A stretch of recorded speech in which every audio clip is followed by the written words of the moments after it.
पवित्रे ब्रह्मोपदेष्ट्रे मे गुरवे दैवताय च प्राप्याय प्रापकायास्तु नमः श्रीनिधये नमः।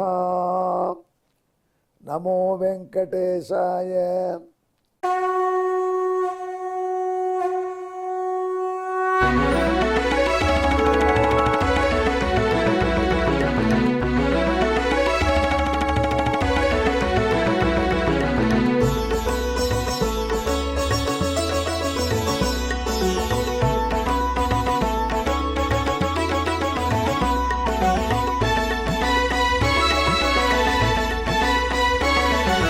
सहस्रनामं सहस्रनामं श्रीवेंकटेश सहस्रनामं सहस्रनामं सहस्रनामं श्रीवेंकटेश सहस्रनामं।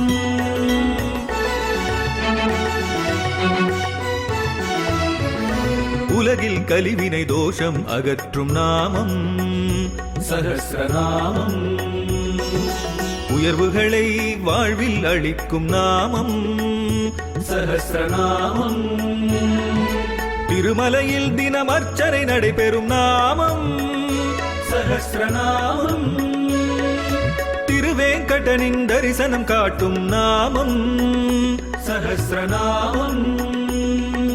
சகஸ்ரநாமம் சகஸ்ரநாமம் श्रीवेंकटेश सहस्रनामं सहस्रनामं सहस्रनामं श्रीवेंकटेश सहस्रनामं। அன்பர்களே, இப்பொழுது நாம்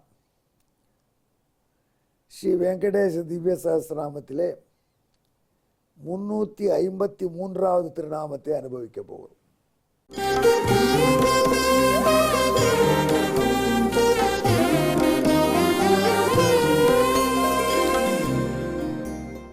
இது கொஞ்சம் பெரிய திருநாமம். இதுவரைக்கும் சின்ன சின்ன திருநாமமாக சொல்லிட்டு வந்த நம்ம வசிஷ்ட பகவான் டக்குனு பெரிய திருநாமம் போடுறார்.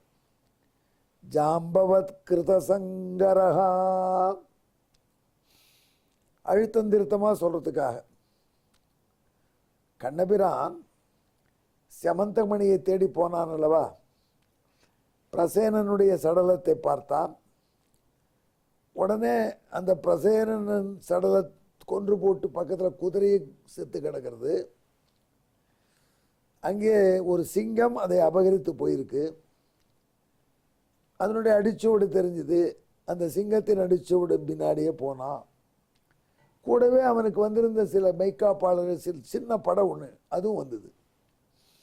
அந்த சிங்கம் கீழே கிடக்கிறது சடலமா. அதற்கப்புறம் ஒரு கரடியின் அடிச்சோடு தெரிஞ்சுது இல்லையா. அதனை பின்பற்றி தான் அந்த குகைக்கு போகிறான். அப்போ கிருஷ்ணன் சொல்லிட்டான், நீங்கள்லாம் இங்கேயே இருங்க, இதுக்கு அனாவசியமாக நீங்கள்லாம் இதுக்கு சிரமப்பட்டு வரணும். ஏதோ ஒரு கரடி தான் அதை செஞ்சுருக்கு, நான் பார்த்துக்கிறேன்ட்டு போயிட்டான். அங்கே குகைக்குள்ளே போன பொழுது ஜாம்பவானோட போர். ஒரு நாள் இல்லை, 2 நாள், 21 நாள் போகுது. போன கிருஷ்ணன் வரவே இல்லை. 10 நாள் 7 நாள் ஆச்சு, 5 நாள் ஆச்சு, வரலையே. வரலேன்னு உடனே இவரெல்லாம் நினைச்சாங்க கிருஷ்ணன் மாண்டே போயிட்டான்னு நினைத்தார். அதனால் இதோ அதான் அதிமானுஷமான கரடிக்கிட்ட மாட்டின்னு விட்டார் என்று ஊருக்கு திரும்பி கண்ணன் போயிட்டானே சொல்லிட்டாங்க. உடனே ஊரில் இருக்கிற பெரியவங்கெல்லாம் கண்ணனுக்கு ஈமச்சடங்கு பண்ணி உசுரோடு இருக்கிறவருக்கு இங்கே உட்காந்து வச்சு எல்லாருக்கும் சாதம் போடுறாங்க. அந்த சாப்பாடெல்லாம் கிருஷ்ணனுக்கு போகிறது. அதனால் கிருஷ்ணனுக்கு சாப்பாடே இல்லாமல் வலிமையாயிட்டு இருக்கு. அதனால் இந்த வரலாறு என்ன நீதி சொல்கிறது, இறந்தவர்களுக்காக ஸ்ராத்தம் பண்ணுங்கள், திதி பண்ணுங்கள்னு சொல்கிறது.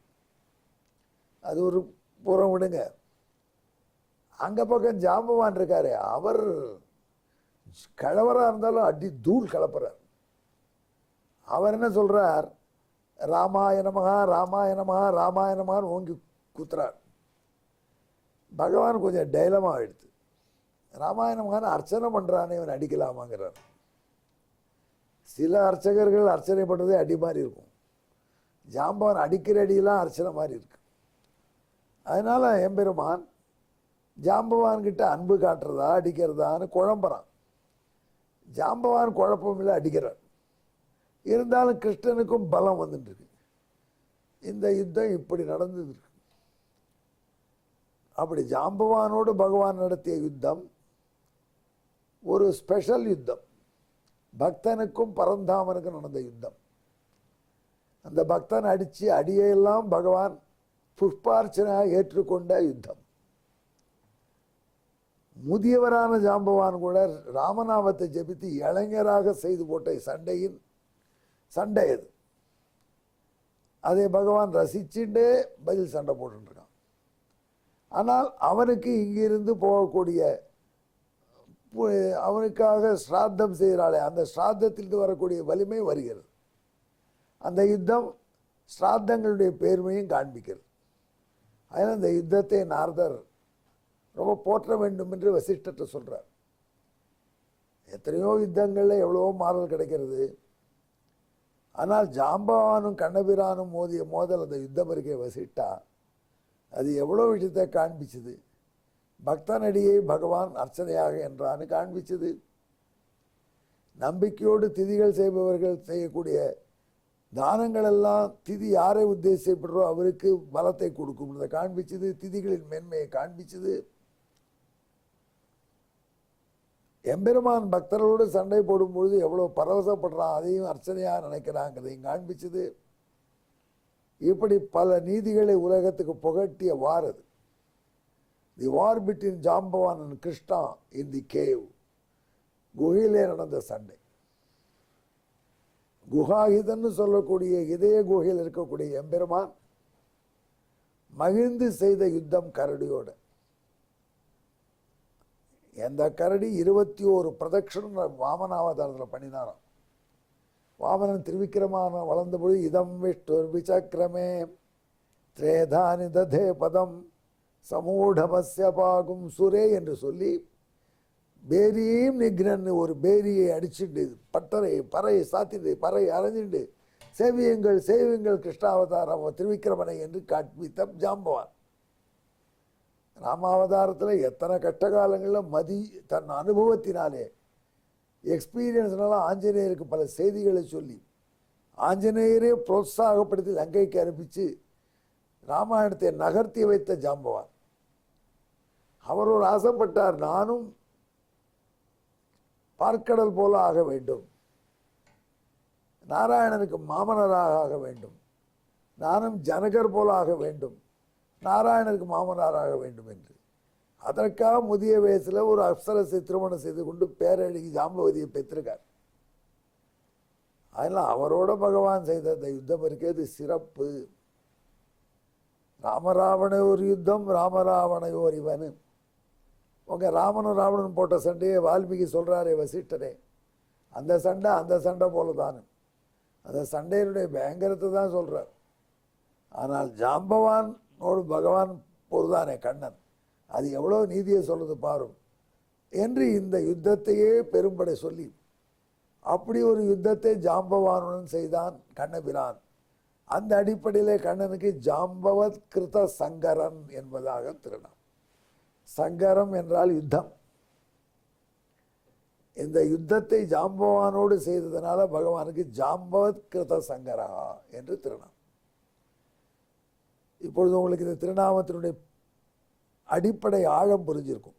அதுக்காகத்தான் தனி திருநாமமாக ஜாம்பவானுக்கும் கண்ணபிரானுக்கும் நடந்த யுத்தத்தை ஃபோக்கஸ் பண்ணி சொல்லியிருக்கார் நாரத பகவான். இதே மாதிரி நாமும் நம்பிக்கையோடு ஸ்ரத்தையோடு முன்னோர்களுக்கு திதிகள் செய்கிற புத்தி வரத்துக்கும், பகவான்கிட்ட பக்தியோடு நாம் அவனுக்கு செய்யக்கூடிய செயல்பாடுகள்லாம் அடித்தா கூட அவனுக்கு திருப்தி தர முடியாது இருக்கும், நம் கடமை இல்லாமல் பெறாமல் இருந்தால் என்ற உணர்ச்சி வருவதற்கும் இந்த யுத்தத்தை நினைத்து பாருங்கள். இந்த யுத்தம் செய்த எம்பெருமானை தியானம் பண்ணுங்கள். திருவேங்கடமுடியான் அந்த யுத்தம் செய்தானே எண்ணி பாருங்கள். இந்த திருநாமத்தை ஜெபியுங்கள்.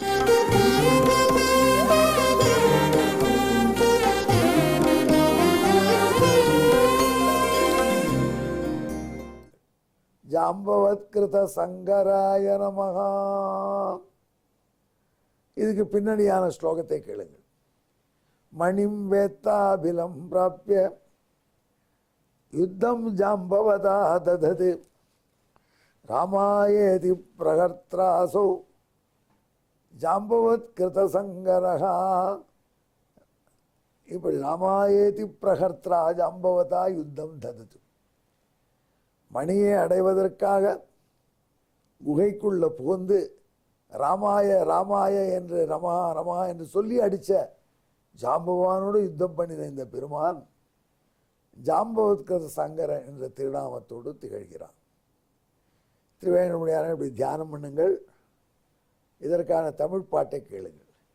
ஜெயராம் ஜெயராம் ஜெயராம் ஜெயராம் என்றே ஜபித்து ஜாம்பவான் அயராமல் அடித்த அடிகளை அர்ச்சனை என்றே ஏற்று போர் புரிந்தான். ஜாம்பவத்கிருத சங்கரன் என்ற திருநாமத்தை பெற்றான் எம்பெருமான். இது 353வது திருநாமம்.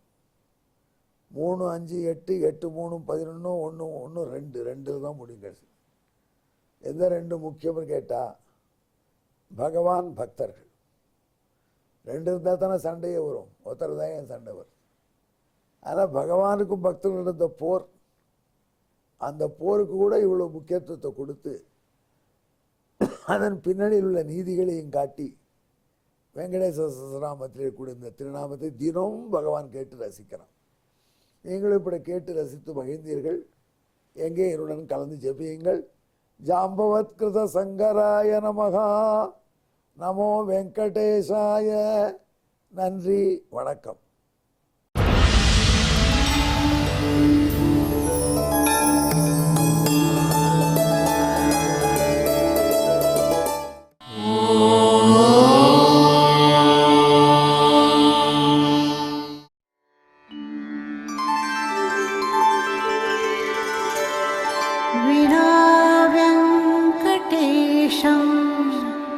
ननाथो ननाथः सदा वेङ्कटेशं स्मरामि स्मरामि. हरे वेङ्कटेश प्रसीद प्रसीद. प्रियं वेङ्कटेश प्रयच्छ प्रयच्छ.